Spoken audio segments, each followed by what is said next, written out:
Es un delito que abarca numerosos propósitos, incluidos el trabajo forzoso y la explotación sexual.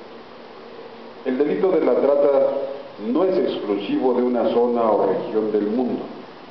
Afecta por igual a todas las naciones del mundo, ya sea un país de origen, tránsito o destino de las víctimas.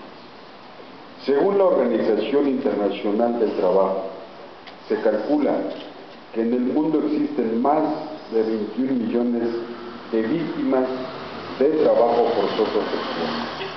Es por eso que la Organización de las Naciones Unidas, desde el año 2009, ha desarrollado la campaña Corazón Azul, cuyo objetivo es la sensibilización para la lucha contra la trata de personas y su impacto en la sociedad. Hoy es el Día contra la Trata de Personas.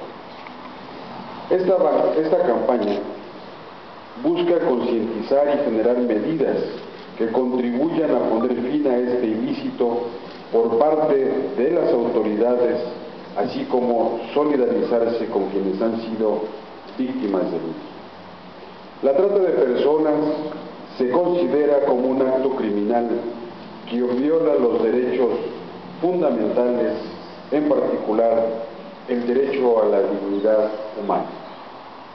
Las víctimas se convierten en una mercancía que se compra, vende, arrienda, explota y en muchos casos se le cataloga como un simple objeto, y por eso la necesidad de formar un frente común desde los distintos órdenes de gobierno, así como la ciudadanía en general, para hacer frente a este flagelo social mediante la concientización, prevención oportuna, atención y protección a quienes hayan sido lacerados por